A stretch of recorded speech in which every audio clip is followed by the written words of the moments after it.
Hello, bachcho. Let's read the question. The question is saying, which of the following is the most immediate source of energy for making most of the ATP in your cell? A में है transfer of proton from immediate substrate to the ADP. B में है the movement of H plus across a membrane down its concentration gradient. C में है the splitting of the glucose into two molecule of pyruvate.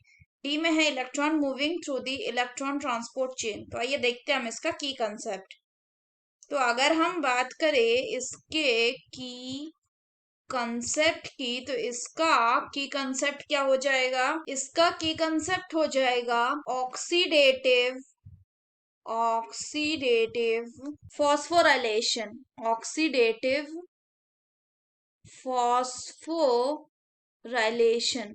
तो अगर हम oxidative phosphorylation की बात करें तो ऑक्सीडेटिव फॉस्फोराइलेशन में ही क्या इंक्लूडेड होता है? इसी में आपका इलेक्ट्रॉन ट्रांसपोर्ट चेन इंक्लूडेड होता है। तो अगर हम बात करें तो कि क्या होता है कि ये जो इलेक्ट्रॉन ट्रांसपोर्ट चेन है ये एम्बेडेड रहता है कहाँ पे? It is embedded in the inner mitochondrial membrane. inner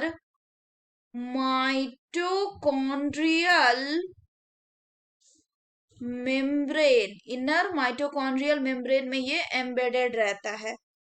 और यहां से ये क्या करता है? ये जो इलेक्ट्रॉन ट्रांसपोर्ट चेन है यहाँ पे it will pump H plus ion into the intermembrane space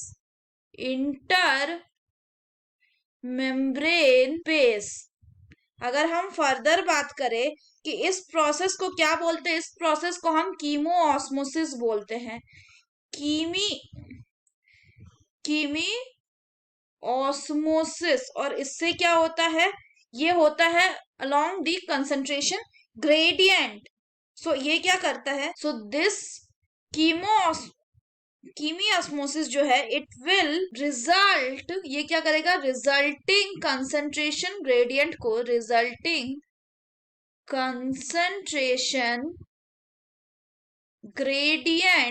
क्या करेगा? Derive the H plus through the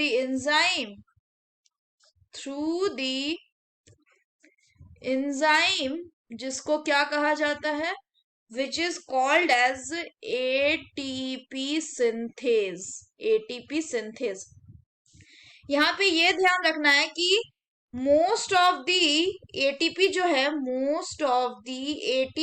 ये कौन प्रोड्यूस करता है? ये प्रोड्यूस होता है बाय ऑक्सीडेटिव फॉस्फोराइलेशन से। Most of the ATP are produced by oxidative phosphorylation. So the correct option will be option B, that is the movement of H plus across a membrane down its concentration gradient. ये क्या करता है? ये immediate source है of energy for making most of the ATP in the cell. So that's all for the question, बच्चों. Hope you understood it well. Best of luck.